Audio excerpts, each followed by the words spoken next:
Hello students, electrical machines में आज हम पढ़ने जा रहे हैं capacitor run single phase induction motor के बारे में। तो आज के इस वीडियो में हम कैपेसिटर रन इंडक्शन मोटर का पूरा कंसेप्ट अच्छे से समझेंगे, कैसा उसका कंस्ट्रक्शन होता है, कैसा उसका वर्किंग होता है और साथ ही साथ एग्जाम में कैसे लिख के आना है वो भी बात हम यहाँ पे कर देंगे। और इसके पीडीएफ नोट्स की लिंक जो है वो डिस्क्रिप्शन बॉक्स में डाल के रखी है, वहां से आप लोग डाउनलोड कर सकते हो। So I hope you are ready with your pen and paper. So without wasting much time, let us start this video. अब ये जो मोटर है उसका नाम है कैपेसिटर रन। अब नाम क्यों दिया गया कैपेसिटर रन? क्योंकि यहाँ पे हम एक कैपेसिटर का यूज करेंगे और वो कैपेसिटर दो करंट के बीच में फेज डिफरेंस क्रिएट करा के दे देगा, जिसके कारण हमारा जो रोटर है वो रोटर घूमता रहेगा, यानी हमारा मोटर काम करेगा। अब कैसे, वो तो जब हम देखेंगे तब समझ में आएगा। तो कोई भी मोटर हो उसमें दो पार्ट्स का यूज किया जाता है। पहला होता है स्टेटर, जो आउटर पार्ट होता है वो जो स्टेशनरी होता है। तो ये जो येलो कलर से जो बना के रखा है ये हमारा स्टेटर का पार्ट है। उसके अंदर की जो सर्किट है वो यहाँ पे बना के रखी है स्टेटर की, ठीक है। उसके अंदर हम क्या रखते हैं? रोटर रखते हैं। हम कौन सा रोटर लेते हैं? जनरली हम लेते हैं स्क्विरल केज रोटर, ठीक है, जिसके अंदर हमने देखा था कि कंडक्टिंग बार्स होते हैं। वो कंडक्टिंग बार्स दो एंड प्लेट के बीच में शॉर्ट सर्किट किए जाते हैं, यानी फिक्स किए जाते हैं। तो ये हो गया हमारा स्क्विरल गेज रोटर। अब ये स्क्विरल गेज रोटर को अगर हम सामने से देखते हैं, रोटर ऐसा है, सामने से देखते हैं तो कुछ ऐसा दिखेगा। तो स्टेटर के अंदर हमने ये हमारा जो केज रोटर है, स्क्विरल केज रोटर है, उसको हमने रख दिया है, ठीक है। यहां तक बात समझ में आ गई। अब ये जो हमारा स्टेटर होता है, जो बाहर का पार्ट होता है, वो स्टेटर के अंदर दो वाइंडिंग्स होती है। पहली वाइंडिंग को हम बोलते हैं मेन वाइंडिंग, ठीक है। मेन वाइंडिंग जो है उसके पास हाई इंडक्टेंस होता है। उस तरीके से वो डिजाइन की गई होती है कि जिससे करके उसके पास हाई इंडक्टेंस हो, ठीक है। और दूसरी होती है हमारी स्टार्टिंग वाइंडिंग। स्टार्टिंग वाइंडिंग को इस तरीके से डिजाइन किया होता है कि उसके पास लो इंडक्टेंस हो, ठीक है। और ये जो हमारी वाइंडिंग्स है, मेन वाइंडिंग और स्टार्टिंग वाइंडिंग, वाइंडिंग यानी क्या? कॉइल, ठीक है। कॉइल यानी क्या? इंडक्टर। यानी ये दोनों इंडक्टर की तरह बिहेव करते हैं। इंडक्टर क्या करता है? करंट का अपोज करता है, अगर याद हो तो बेसिक वीडियो में पढ़ा था, ठीक है। तो ये इंडक्टर हो गए हमारे, या वाइंडिंग हो गई हमारी, ये मेन वाइंडिंग और ये स्टार्टिंग वाइंडिंग हो गई। अब ये मेन वाइंडिंग और स्टार्टिंग वाइंडिंग दोनों एक दूसरे से पैरेलल में कनेक्ट की जाती है। पैरेलल में कनेक्ट की जाती है यानी क्या कि सीरीज में है नहीं, पैरेलल में है नहीं, करंट डिवाइड हो जाएगा, ठीक है। तो इतनी बात समझ में आ गई कि पैरेलल में कनेक्ट की गई है। बाद में ये जो हमारा स्टार्टिंग वाइंडिंग है, स्टार्टिंग वाइंडिंग की सीरीज में हम एक कैपेसिटर को कनेक्ट कर देते हैं। कैपेसिटर क्या करता है? जो हमारे चार्ज होते हैं उसको इलेक्ट्रिकल एनर्जी के फॉर्म में स्टोर करता है, ठीक है। अच्छा, तो कैपेसिटर सीरीज में कनेक्ट कर दिया। अब कैपेसिटर के साथ सीरीज में हम कोई भी सेंट्रीफ्यूगल स्विच कनेक्ट करते नहीं है, जो कि हमने कनेक्ट किया था कैपेसिटर स्टार्ट में, ठीक है। तो यहाँ पे कोई भी हमने सेंट्रीफ्यूगल स्विच को कनेक्ट किया नहीं है, जिसके कारण ये जो हमारा मोटर है इसका पावर फैक्टर बढ़ जाता है और इसकी एफिशिएंसी भी बढ़ जाती है, ठीक है। इतनी बात समझ में आ गई। तो ये पूरा था हमारा कंस्ट्रक्शन। अब इसके वर्किंग पे चले जाते हैं। जब हम स्टेटर को, यानी कि जो बाहर का पार्ट है, उसको जब सिंगल फेज करंट देते हैं, सिंगल फेज करंट दे दिया हमने, किसको? बाहर के पार्ट को, स्टेटर को।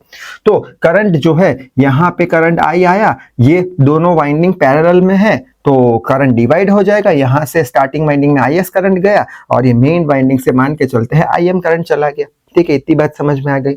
अब ये जो हमारा मेन वाइंडिंग है, यहां से जो करंट फ्लो होगा वो करंट वोल्टेज से पीछे चलेगा, ठीक है। कितना? 90 डिग्री। अगर प्योर इंडक्टिव सर्किट की बात करें तो ये यहाँ पे क्या यूज किया है? इंडक्टर यूज किया है, वाइंडिंग यानी इंडक्टर। प्योर इंडक्टिव सर्किट में हमने क्या देखा था? करंट वोल्टेज से 90 डिग्री पीछे चलता है, ठीक है। क्योंकि वो ये जो इंडक्टर है क्या करता है? करंट का अपोज करता है, तो करंट को पीछे चलाता है, वोल्टेज को आगे चलाता है।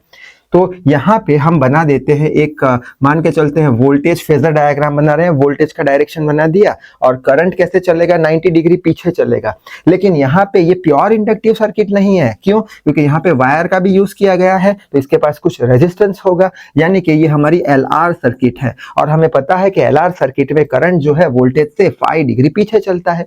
तो यहाँ पे 90 डिग्री तो नहीं चलेगा, क्योंकि प्योर इंडक्टिव सर्किट पॉसिबल नहीं है, रेजिस्टेंस भी है। तो LR सर्किट में जो करंट है हमारा, कौन सा करंट है? IM करंट जो है, IM करंट वो कितना पीछे चलेगा? 5M डिग्री पीछे चलेगा वोल्टेज से, ठीक है। ये बात हमें पता है। तो वोल्टेज से करंट पीछे चला, करंट पीछे चल रहा है, ठीक है। अब जब हमारा करंट IS यहां से पास होगा तब क्या होगा? तब वो भी इंडक्टर है तो करंट का अपोज करेगा, यानी वो भी वोल्टेज से पीछे चलने वाला है कुछ डिग्री, ठीक है। अब वोल्टेज से तो पीछे चलेगा, लेकिन साथ में क्या कनेक्ट किया है हमने, कैपेसिटर कनेक्ट किया है, यानी ये हमारा कौन सा हो गया, एलसी सर्किट हो गया। कैपेसिटर कनेक्ट किया है, कैपेसिटर क्या करेगा, करंट को आगे चलवाएगा, ठीक है। इंडक्टर करंट को पीछे चलवाएगा, कैपेसिटर करंट को आगे चलवाएगा, यानी कि ये जो हमारा वोल्टेज है यहाँ क्या होगा, इंडक्टर करंट को पीछे चलाएगा, थोड़ा सा पीछे चलाएगा। क्यों? क्योंकि इसका इंडक्टेंस लो है, थोड़ा सा पीछे चलवाएगा, थोड़ा सा, इतना ही बस। और कैपेसिटर करंट को आगे चलवा जाएगा, तो रिजल्टेंट जो होगा थोड़ा सा आगे निकलेगा हमारा, ठीक है। थोड़ा सा आगे, यानी इसको प्रॉपरली में बनाओ तो थोड़ा सा ऐसे आगे निकलेगा। कौन सा करंट, हमारा IS करंट, स्टार्टिंग का जो करंट है वो, ठीक है। बात समझ में आ गई होगी। इंडक्टर करंट को पीछे चलवाएगा थोड़ा सा और कैपेसिटर आगे चलवाएगा, तो रिजल्टेंट हमारा IS वोल्टेज से आगे चलेगा। इतनी बात समझ में आ गई है, ठीक है। अब ये जो दो हमारे करंट है IS और IM, ये दोनों का रिजल्टेंट अगर हम बनाए तो करीब करीब यहां से पास होगा, रिजल्टेंट करंट I, दोनों का रिजल्टेंट निकालेंगे तो यहां से पास होगा, ठीक है। और करंट का डायरेक्शन ये होगा। और ऑर्स्टेड सर ने क्या बोला था, जहां करंट है वहां मैग्नेटिक फील्ड है, यानी current is directly proportional to magnetic field, यानी करंट का जो डायरेक्शन होगा वही मैग्नेटिक फील्ड का डायरेक्शन होगा, यानी मैग्नेटिक फील्ड ये डायरेक्शन में बनेगी। तो ये जो हमारा वाइंडिंग है, स्टार्टिंग वाइंडिंग, ये जो वाइंडिंग है वो मैग्नेटिक फील्ड को है ये डायरेक्शन में इंपार्ट करेगी, इस पे डालेगी, मैग्नेटिक फील्ड को ये डायरेक्शन में लगाएगी, ठीक है। मैग्नेटिक फील्ड को ये डायरेक्शन में लगाएगी तो मैग्नेटिक फोर्स लगाएगा रोटर पे ये डायरेक्शन में, जिसके कारण हमारा रोटर स्टार्ट होना शुरू हो जाएगा, ठीक है। और यहाँ पे सेंट्रीफ्यूगल स्विच है नहीं, तो ये इसको कंटिन्यूस मैग्नेटिक फोर्स देता रहेगा, और ये हमारा जो मेन वाइंडिंग है वो भी उसको फोर्स देता रहेगा, तो ये रोटर रोटेट होता रहेगा। तो यहाँ पे रोटर चल किस वजह से रहा है, तो यहाँ पे रोटर जो है ये कैपेसिटर के कारण दो जो हमारे करंट है उसके बीच में कुछ फेज डिफरेंस अल्फा लाया, जिसके कारण रिजल्टेंट करंट बना। जो रिजल्टेंट करंट बना उसकी डायरेक्शन में मैग्नेटिक फोर्स बना, इसलिए हमारा मोटर रन हो रहा है कैपेसिटर के कारण, इसलिए इसे हम बोलते हैं capacitor run single phase induction motor.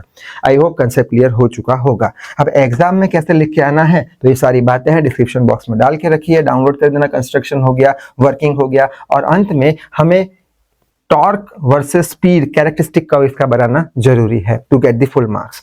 तो यहाँ पे हम देख सकते हैं कि यहाँ पे स्पीड 0 है, यानी 0 स्पीड पे इसे हाई इनिशियल टॉर्क की जरूरत पड़ेगी 350 जितना, ठीक है। तो 350% जितना इसको टॉर्क देना पड़ेगा उसके फुल लोड के कंडीशन में, फुल लोड यानी मैक्सिमम 500% के कंपेयर में 350 जितना टॉर्क दिया, रोटेट होना चालू हुआ रोटर, स्पीड बढ़ रहा है उसका, जैसे जैसे स्पीड बढ़ रहा है टॉर्क भी बढ़ रहा है। ये ब्रेक डाउन टॉर्क आ गया, यहाँ पे मैक्सिमम टॉर्क आ गया, यहाँ से अब टॉर्क आगे बढ़ेगा नहीं, फुल लोड कंडीशन हो गया। अब धीरे धीरे टॉर्क खत्म होता जाएगा, लेकिन स्पीड बढ़ती जाएगी। और कब 0 होगा टॉर्क, जब उसकी सिंक्रोनस स्पीड पे वो घूमना शुरू हो जाएगा। सिंक्रोनस स्पीड का फॉर्मूला बहुत बार हमने पढ़ा है, NS = क्या होता है, अगर याद हो तो 120 F/P, ठीक है।